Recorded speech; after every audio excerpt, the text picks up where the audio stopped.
After the will was read, my family kicked me out penniless. When I tried using the old card Grandpa gave me, the banker went white and whispered, "Sir, you need to see this. You want to know what it feels like to be invisible?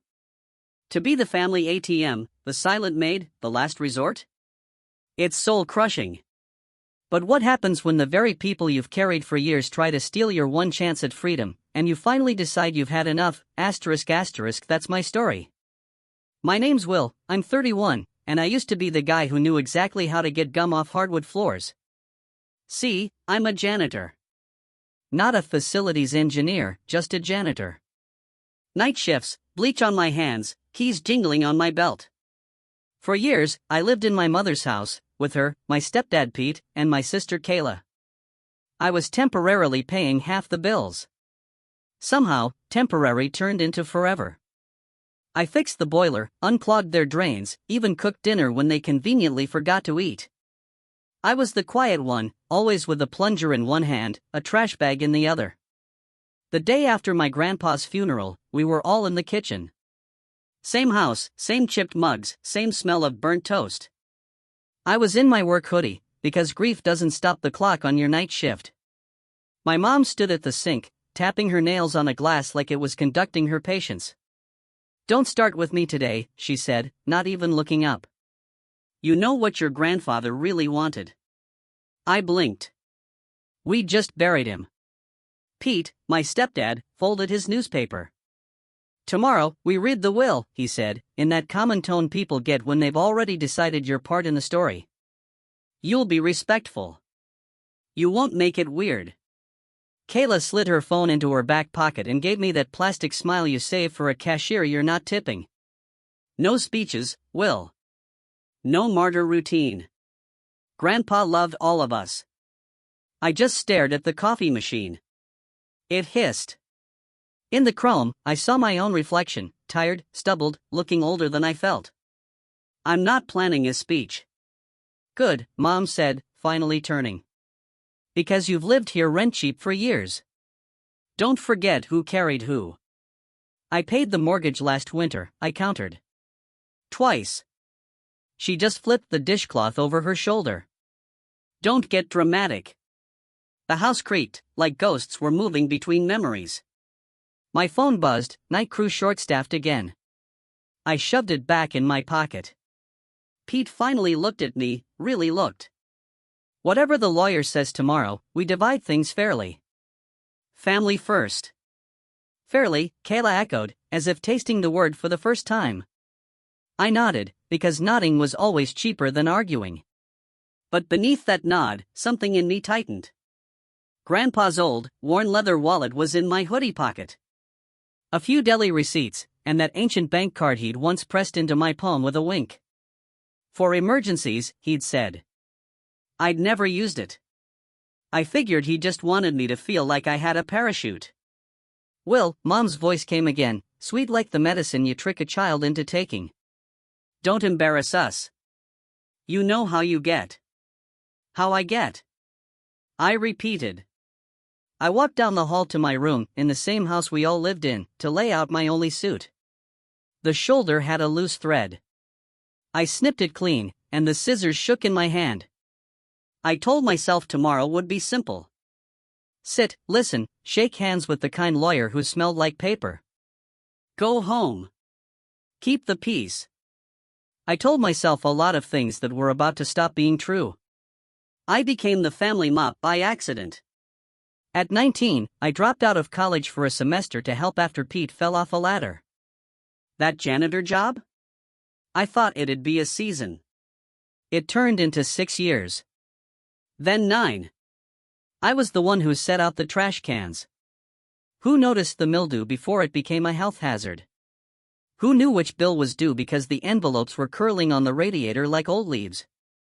"We can cover it," Mom would say, casual as talking about the weather. He's practical.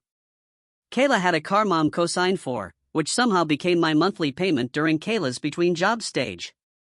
Pete loved subscriptions, streaming, lawn care, anything with premium in the name. Those renewals hit the joint account like pigeons on a church roof. I kept catching them.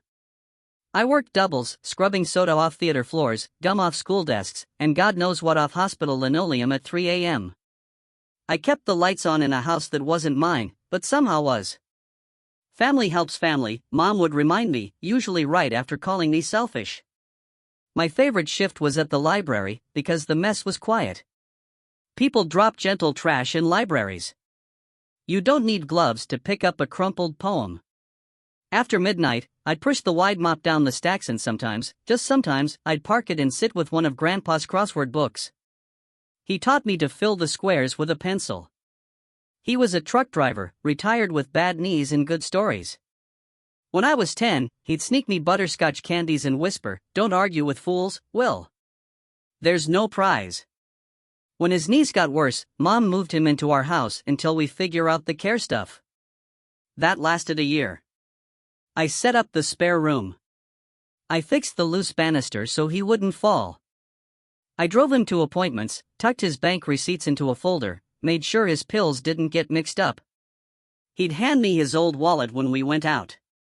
"You carry it," he'd say. "Makes me feel less old." That's how his bank card ended up with me. I never used it. He'd always take it back, then forget, then wave me off, "Keep it. You'll give it to me when I need a donut." The day he signed his last check, Mom stood over his shoulder. "We'll take care of everything, Dad." She loved calling him Dad when forms needed signatures. The rest of the time, it was Harold. Tension built like laundry, not one big thing, but 100 small ones. Kayla stole my work boots because hers were too squeaky. Mom borrowed my emergency cash for groceries and came home with a new blender. Pete trimmed the apple tree and then billed me for the shared expense because fallen fruit attracts pests on your side of the yard. My side? I pointed to the patch of grass that belonged to all of us and none of us. He just shrugged. Rules are rules. Every month, I'd tell myself I'd move out. Every month, the math said, not yet. Rent ballooned while my wages stretched like thin rubber bands. I took on an early morning office building, sleeping in 90-minute slices. I kept a change of clothes in my locker at work so the house wouldn't swallow my uniform when Kayla did her quarterly wash. Grandpa and I talked at night. He'd sit at the kitchen table, crossword glasses low on his nose. "You look tired, kid." "Productivity icon," I'd say, stirring instant noodles. "You've got more backbone than you think," he'd answer. "You just keep it in storage." Then last spring, he got pneumonia. Hospital, rehab, the whole grim tour. He came home thinner. The house felt smaller. Mom did that voice she reserves for visitors, we're all pitching in. It's what families do. I nodded, because what else was there? An envelope arrived in June, from his bank, a reminder about a safe deposit box. Mom snapped it up. "I'll handle this." She said it like you say, "I'll handle dessert." Grandpa asked me to go with him next. "Time," I said softly. She tapped the envelope against her palm. "He forgets." But he didn't. A week later, he pulled me into his room. "It's in my tackle box," he whispered, like we were boys planning a fishing trip. "If something happens, you'll know." "Know what?" I asked. "You'll know." He patted my shoulder. "Don't argue with fools, Will." When he died, the house went quiet in a new way. Not the soft quiet of a sleeping TV, but the heavy quiet of a door bolted from the inside. Mom cried in front of people and smiled when they left. Pete stacked the sympathy cards like poker chips. Kayla posted a carousel of photos with a caption full of angel emojis. I cleaned the casserole pans. I cried into a dish towel, because that's what was within reach. Then came the lawyer's call, "We'll reading tomorrow." My stomach dropped. Not because I wanted money, but because I knew what money did to this family, even when there wasn't much of it. That night, I overheard the living room whispers. "He knows about the box," Pete said. "So?" Kayla asked, bored and brittle. "So, we present a united front," Mom replied. "We've been carrying him. He owes us. He owes this house. He lived with us, Pete said, like I was a couch. Exactly, Mom said.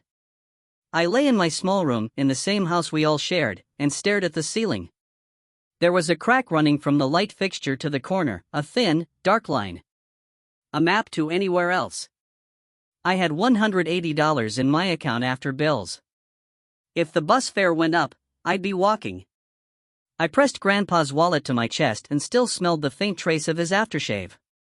When I finally slept, I dreamed of pushing a mop in a hallway that never ended.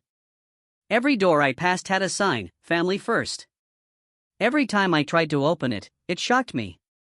I woke up sweating. The clock read 3:12 a.m.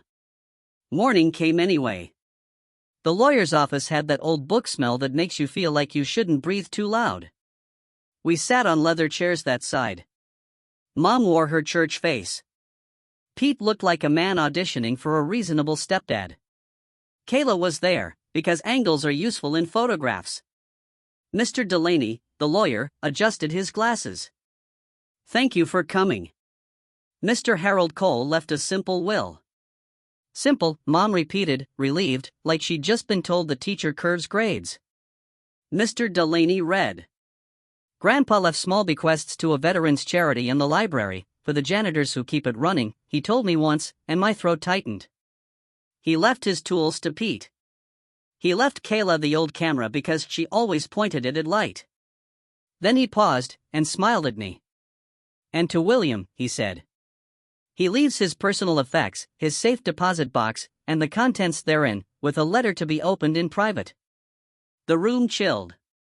Mom's smile didn't change shape, it just lost temperature. Of course, she said. We'll open the box together, as a family. Mr. Delaney shook his head. It's specifically named to William. Surely it's William's legal property, he said, firm. Pete leaned forward. We've taken care of Harold for years. We've housed William. Any assets should belong to the person he chose. Mr. Delaney finished. That's the law. Kayla exhaled slow. So, what's in it? She asked me, like I'd packed the thing myself. I don't know, I said, which was the truth. My hands were damp. Mom turned to me. Her voice dropped in that sugar poison way. We are not doing this, Will. Don't embarrass us. Grandpa didn't mean for you to run off with things. We'll keep the box here. We'll decide together. You live under this roof. I pay under this roof, I said quietly. Watch your tone, Pete warned. Mr. Delaney slid a small envelope across the table. There's also a letter to the family. He cleared his throat. Harold wrote, please do not fight. I've seen enough of that in this house. I trust Will to do what's right with what I've set aside. Silence. Kayla's jaw tightened. Mom's nails tapped the armrest. Tap tap tap. Fine, Mom said, finally. We'll talk at home. We drove back in a cloud of words that weren't spoken. At the house, as soon as the front door closed, the volume went up. Give me the key, Mom demanded. I don't have it, I said, which was half true. The key was where Grandpa said, a tackle box under his bed, in our house. Pete's face pinched. Don't play games.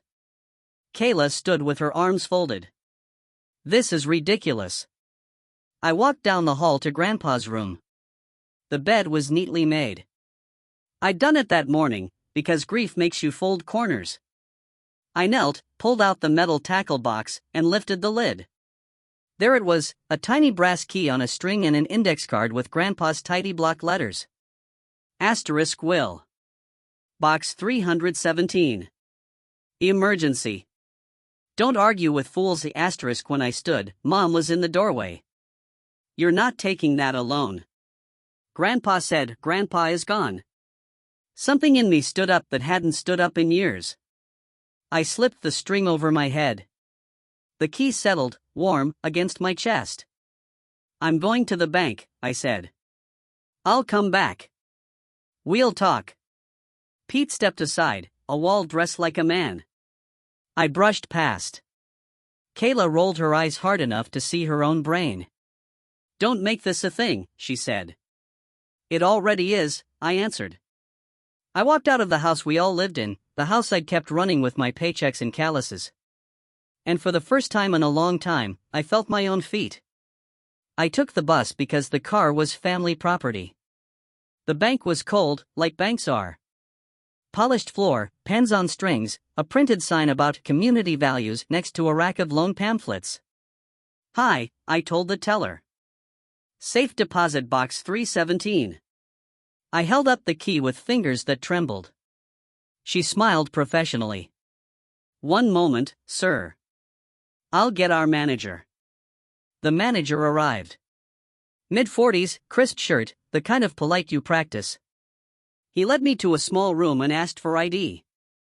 I handed him my license, and Grandpa's old card because it felt connected to the whole thing.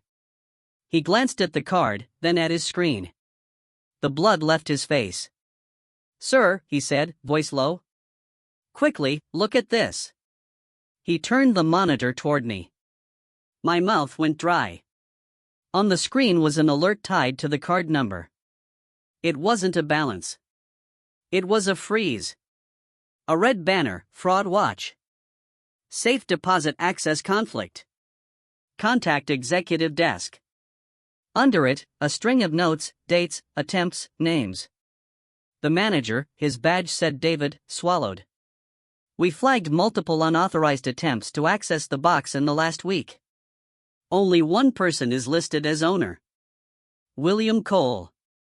My grandfather said he wanted me to. David nodded.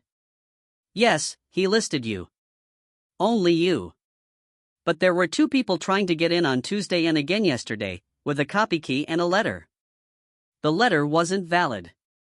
I knew those dates. They lined up with hospital days and whispers in the living room. I thought I might throw up. "Sir," David said gently. "There is also a note from our legal team. It says that if you appear, to ask you to open the accompanying envelope in the presence of bank staff." He gestured to a sealed white envelope in the file. On the front, in Grandpa's block letters, *4 will, with a banker. My throat closed. I nodded. We went to the vault. The heavy door swung open like a slow planet. Box 317 slid out with a hush. David set it on the table and stepped back. "We can stay, or give you privacy." "Stay," I said. My hands weren't steady enough for secrets. Inside the box, a stack of documents bound with a rubber band, a blue spiral notebook, and a small gray flash drive. On top, another envelope. I opened it with a paper knife because the moment felt ceremonial, and I didn't trust my fingers. "Will," Grandpa's handwriting said, neat and stubborn. ** if you're reading this, I've taken my last ride. I left you the box because I saw how this house bent your back. I tried to say things out loud, but your mother hears what she wants. You were kind when no one paid you back. I had some savings and I didn't tell them because I wanted you to have a chance. It's not millions. It's enough to breathe. Use it to get out, ***. Also, I kept records. I'm old school. In this notebook are the times your mother used my card without asking, and the cash I gave Pete that never went to bills. I didn't want drama, but truth is truth. The flash drive has copies of statements. Give them to the lawyer if they try to make you feel crazy. Don't argue with fools. Love you, kid, ***. A hot, shaky laugh broke out of me. Then an ugly sob right behind it. David handed me a tissue like he'd done this before. Under the letter was a cashier's check receipt. My eyes ran the numbers 3 times before they made sense. $142,600. Grandpa had liquidated a certificate and put the funds under my name, an account I'd never seen because it lived in the bank's private client side, with his trucker buddies pulled savings club. The balance hadn't been touched. There was also a folder of signed instructions to the bank, timestamped, notarized, airtight. David exhaled. "I'm sorry for your loss," he said, "and I heard the subtext, and for the circus you walked in with." "Someone tried to access this," I said, pointing at the notes. He nodded. "We'll handle it." If anyone attempts again, the account is flagged.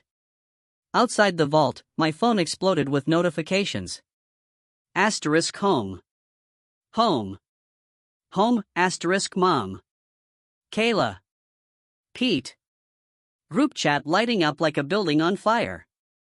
Asterisk M, where are you? Bring the key, asterisk Pete, we need to see the contents. Kayla, don't be weird, a new message popped up before I could put the phone away. Asterisk M, if you take anything from that box without us, don't come back. You hear me? Don't come back to this house, asterisk. I read it twice, 3 times. The words settled like ash.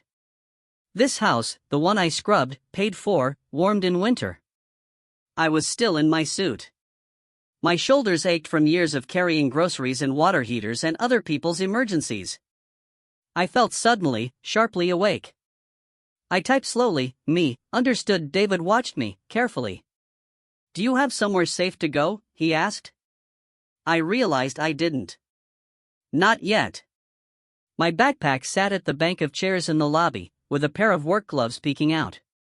My life fit in something you could misplace. I will, I said.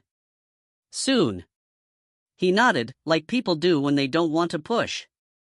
We can provide a cashier's check or open an account in your name. Also, regarding the attempted access, would you like us to notify your attorney? Please, I said, and gave him Mr. Delaney's card. I left the bank with a folder in a crisp blue envelope and the kind of quiet you carry in your chest when you realize the argument ended without you. I walked 2 blocks to the bus stop and sat on the plastic bench. The city moved around me. Cars, a kid on a scooter, a woman arguing on speakerphone about a deposit. When the bus came, I didn't get on. I texted my night supervisor instead. Asterisk me, emergency. Can't make tonight, asterisk supervisor, you okay? Asterisk me, I think so. Long story, asterisk supervisor, take the night. Come tomorrow, asterisk. I ordered a cheap motel for 2 nights with the debit card I'd opened on the bank app while my hands were still shaking. I went back to the house in daylight, because daylight makes people behave. They didn't. Mom met me on the porch, arms crossed. Pete behind her, a bouncer who also does taxes. Kayla by the window, phone up like a witness for social media. Give me the box, Mom said. It stays at the bank, I said. My voice surprised me. It was steady. You're not taking our things, Pete puffed. They're Grandpa's things, I said. And he left them to me. Kayla laughed. What things?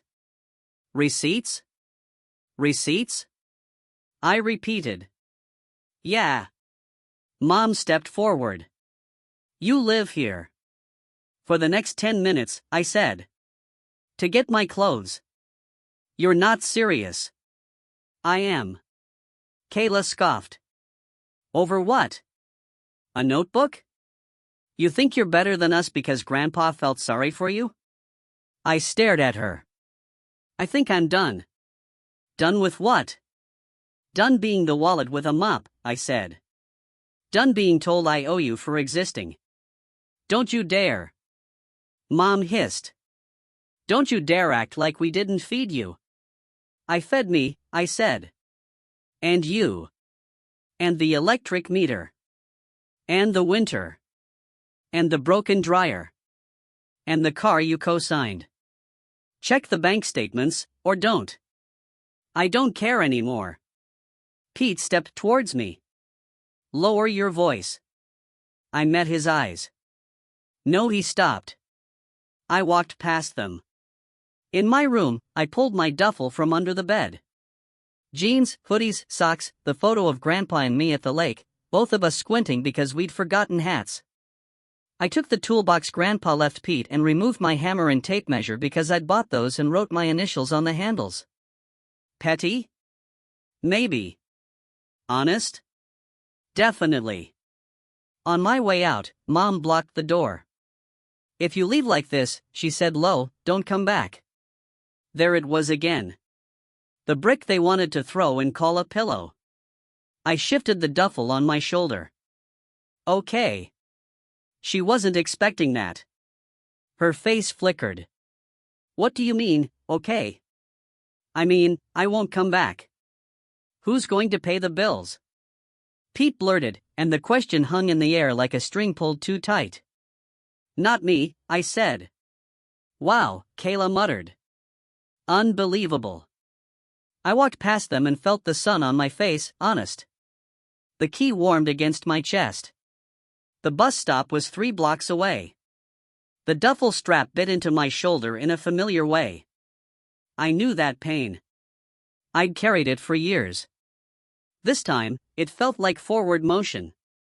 At the motel, I showered too hot and sat on the bed with the blue envelope.